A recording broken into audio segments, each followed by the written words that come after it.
দক্ষিণেশ্বরের গঙ্গা তীর, ঠাকুর শ্রীরামকৃষ্ণদেব ভবতারিণী মন্দির সংলগ্ন ছোট্ট ঘরটিতে বসে আছেন।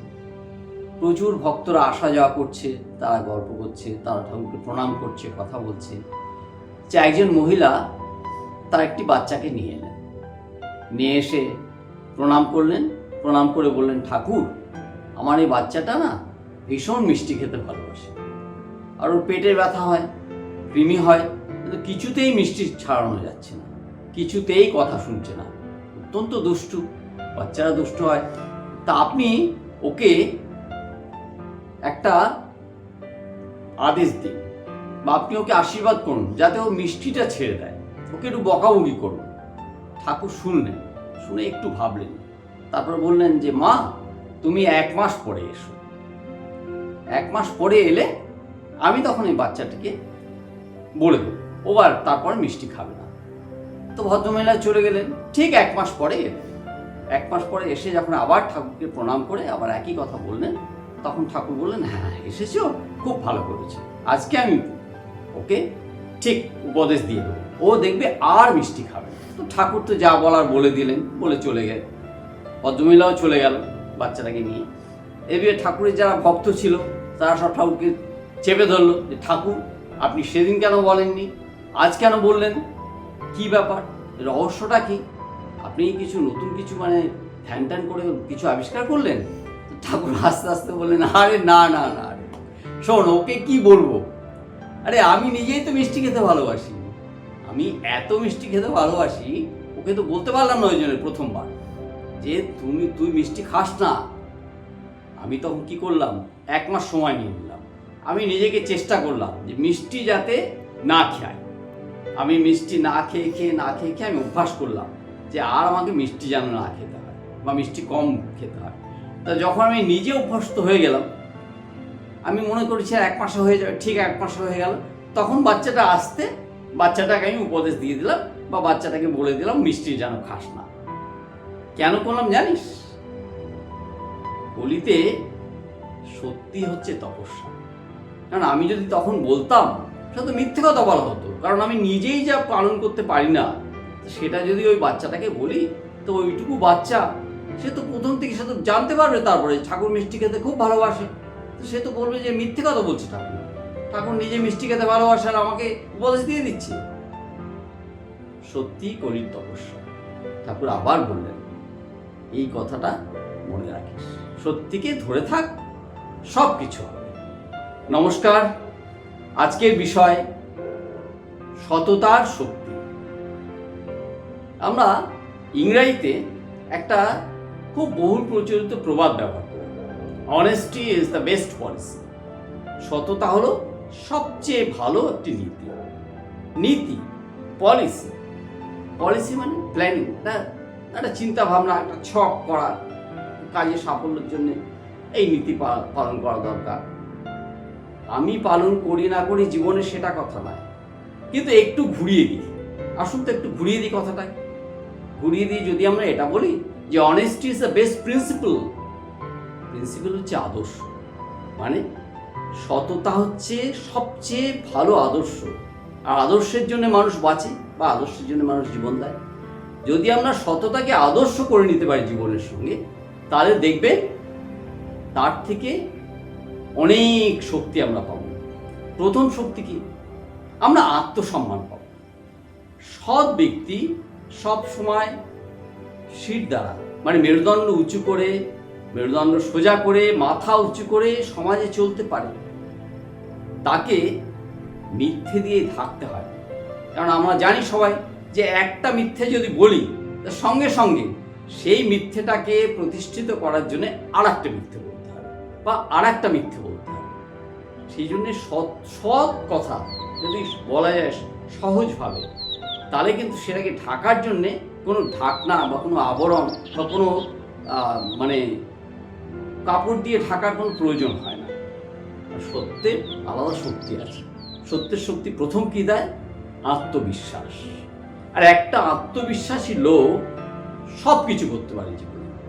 স্বামীজি বলতেন, একটা আত্মবিশ্বাসী লোক, যে আত্মবিশ্বাসী, সে পাহাড় চূর্ণ করতে পারে, সে সমুদ্রের মধ্যে দিয়ে পথ কেটে বেরিয়ে যেতে পারে। আত্মবিশ্বাস এমন একটা ভয়ঙ্কর শক্তির জন্ম দেয়। তা সত্য হলো সেই আত্মবিশ্বাসী হওয়ার প্রথম ধাপ হলো সততা। দ্বিতীয় কি না, আপনি যদি সৎ হন, সৎ জীবনযাপন করেন, সৎ কথা বলেন, কিভাবে না ওই ঠাকুরের মতো আপনি যেটা বিশ্বাস করেন আপনি সেটা লোকে উপদেশ দেবেন, যেটা বিশ্বাস করেন না সেটা উপদেশ দেবেন না। আর যদি বিশ্বাস যেটা করেন, যেটা আপনি করতে পারেন, সেটা যদি উপদেশ দেন লোকে নেবে। কিন্তু আপনি যদি উল্টোটা করেন লোকে নেবে না। লোকে আপনার সামনে হয়তো কিছু বলবে, আপনি যদি প্রভাবশালী হন আপনাকে কিছু বলবে না, কিন্তু আড়ালে আপনারে কিন্তু আপনার অবশ্যই সে অপবাদ দেবে, আপনাকে অসম্মান করবে। আপনার কথা কিন্তু তখন আর সামাজিকভাবে গ্রাহ্য হবে না। এই যে একটা অসম্মানের বাতাবরণ, এটা কিন্তু আপনি বুঝতে পারবেন।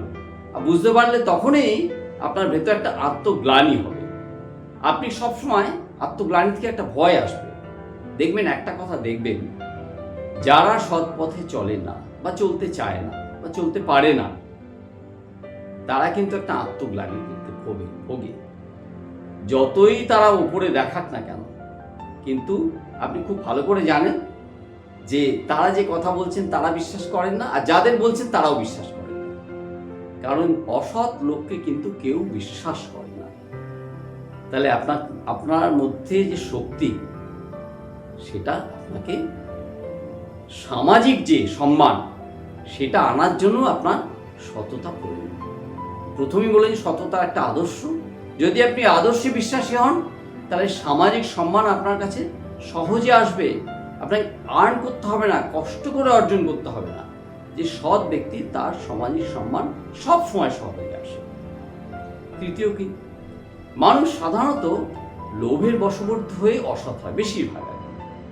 কিন্তু আপনি যদি সৎ হন, দেখুন সৎ হওয়ার সুবিধা কি, আপনি যখনই সৎ হবেন আপনার কিন্তু লোভ কমে যাবে।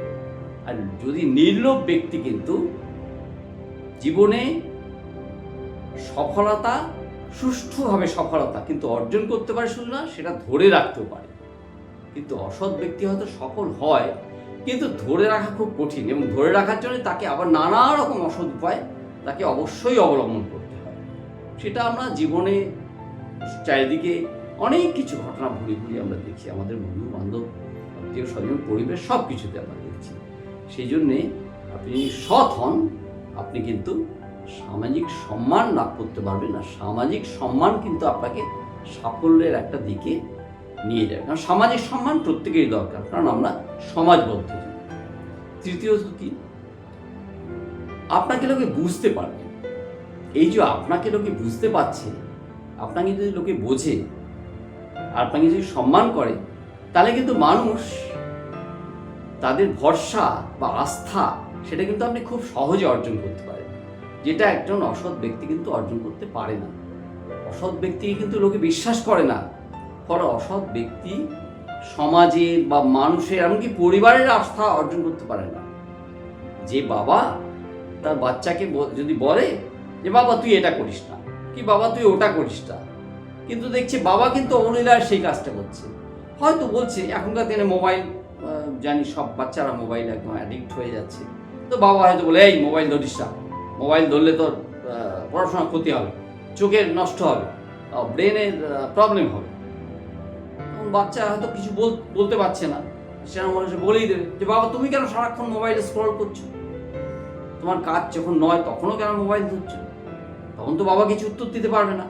তার মানে কি, ওই বাচ্চাটা বাবাকে বিশ্বাস করছে না, যে বাবা তো নিজে মোবাইল করছে আর আমাকে মোবাইল করলে বকাবকি করছে। বিশ্বাসটা যখন হারিয়ে যাবে, তখন কি বাবার যে সম্মান, সেই সম্মানটা নষ্ট হয়ে যাচ্ছে। তখন ছেলে কিন্তু ভালো কিছু তার বাবার কাছ থেকে শিখছে না। এটা আমরা শুধু বাবা ছেলে নয়, শিক্ষক, ছাত্র, এমনকি অফিসের বস বা তার অধস্থানের কর্মচারী, সব জায়গায় আমরা দেখছি। সব জায়গায় কিন্তু এই সত্যের, যেটা আমরা বিশ্বাস করি, যেটা সত্যি বলে মানি, সেইটা স্থিত হওয়া একটা বিরাট ব্যাপার। সততা মানুষকে এই জায়গাটা দেয়। এই জায়গা কিন্তু মানুষকে অর্জন করতে হয়, নিজেকে সৎ অর্জনের চেষ্টা করতে হয়। অনেক সময় অনেক পরিস্থিতি দুর্বিপাকে আমরা অসৎ আচরণ করতে বাধ্য হই, কিন্তু বাধ্য হওয়া আর অসৎ আচরণ করা, অসৎ আচরণে নিজেকে আসক্ত করা, নিজেকে অ্যাডিক্ট করা, এই দুটো কিন্তু আকাশ পাতাল তফাৎ। সেই জন্যে স্বামীজি একটা খুব ভালো কথা বলেছে যে সত্যের জন্যে সব কিছু ত্যাগ করা যায়, কিন্তু কোনো কিছুর জন্যে সত্যকে ত্যাগ করা যায় না। কারণ আমাদের উপনিষদ তো আছে, আমরা জানি, আর আমরা সবসময় দেখছি আমাদের যে অশোক স্তম্ভের নিচে একটা কথা লেখা থাকছে, একটা উপনিষদের, মান্ডক্য উপনিষদের বাণী, সত্যমেব জয়তে নানৃতম। পরের কথাটা নেই, সত্যমেব জয়তে আছে, মানে সত্যের জয় অবশ্যম্ভাবী, মিথ্যা নয়। এই যে কথাটা উপনিষদে লেখা হয়েছে, এটা কথার কথা নয়, এটা জীবন থেকে উপলব্ধি করা কথা যে সত্যের জয়। হ্যাঁ, অনেক হয়তো সত্যের পথ অনেক দুর্গম, অনেক দীর্ঘ, হয়তো অনেক তাতে বাধা আসে, বিঘ্ন আসে, অসুবিধা আসে, কিন্তু সত্যের জয় একদিন না একদিন হবে। এটা বহু মহাপুরুষের জীবনে, বহু সাধারণ মানুষের জীবনে এবং আমাদের নিজেদের জীবনেও কিন্তু আমরা যদি একটু বিশ্লেষণ করি, আমরা আমাদের অতীত লাইফ, তাহলেও কিন্তু আমরা দেখতে পারি যে সত্যের জয় হবে। কিন্তু আমরা কি করি? আমরা খুব চটজলদি শর্টকাট মেথডে সাকসেসের জন্য বা সাফল্যের জন্য আমরা কিন্তু সত্য থেকে বিচ্যুত হয়ে যাই, সততা থেকে বিচ্যুত হয়ে যাই। লোভ আর এই যে চটজলদি কিছু পাওয়া, তাৎক্ষণিক কিছু পাওয়া, আর মোহ, সেই মোহ আমাদের কিন্তু একটা আবরণ দিয়ে রাখে চোখে। আমরা কি করি? আমরা সত্য থেকে ভ্রষ্ট হয়ে যায়। যেমন ভ্রষ্টাচার, চারিদিকে প্রচুর একটা কথা উঠছে, আর এই ভ্রষ্টাচারের মূল থেকে সত্য থেকে বিচ্যুত হয়ে যাওয়া। যে সত্য থেকে বিচ্যুত হলেন আপনি ভ্রষ্টাচারী হয়ে গেলেন, মানে আচার থেকে ভ্রষ্ট হয়ে গেলেন। সত্য কিন্তু শুধু ব্যক্তি জীবনে নয়, সমষ্টি জীবনে, পারিবারিক জীবনে এবং কর্মজীবনে, পেশার জীবনে তো একটা খুব বড় শক্তি। সেই শক্তি কিন্তু আপনাকে অবশ্যই সব সময়, আপনার কিন্তু বাইরের থেকে প্রেরণা নিতে হবে না, আপনি আপনার প্রেরণাস্থল হয়ে পড়বেন। বুদ্ধদেব একটা খুব সুন্দর বলতেন কথা, যে আত্মদীপ ভব, মানে নিজের ভেতরে যে প্রদীপ, সেটাকে জ্বালায়। সেটা কিসের প্রদীপ? সেটা সততার প্রদীপ, সত্যের প্রদীপ। আলো যদি আপনার সামনে থাকে, কোনো অন্ধকার আপনার সামনে কিন্তু অন্ধকার নয়, কোনো বাধা আপনার সামনে কিন্তু বাধা নয়। সৎ মানুষরা একটা মানসিক শান্তি অনুভব করে, যাকে বলে কামনেস। এটা কিন্তু একটু ভালো করে বিশ্লেষণ করে দেখবেন, সৎ মানুষদের 70% একটা অ্যানালাইসিসে দেখা যাচ্ছে, হার্ভার্ড বিশ্ববিদ্যালয়ে 70% স্ট্রেস কম। কেন? ওই আগেই বললাম যে তারা একটা মানসিক শান্তি, ভেতরে একটা মানসিক শান্তি অনুভব করে, অবশ্যই অনুভব করে। সৎ মানুষের কামনেস অনেক বেশি হয়, কারণ তারা জানে যে আমি যেটা বিশ্বাস করছি, আমি সেই কাজটা আমি ভালোভাবে করছি। পরিশেষে বিশ্বকবি রবীন্দ্রনাথ ঠাকুরের একটা কোট, একটা উদ্ধৃতি দিয়ে আজকের এই যে আলোচনা, এটা শেষ করছি। সত্য যে কঠিন, কঠিনেরে ভালোবাসি লাল, সে কখনো করে না বঞ্চনা। নমস্কার।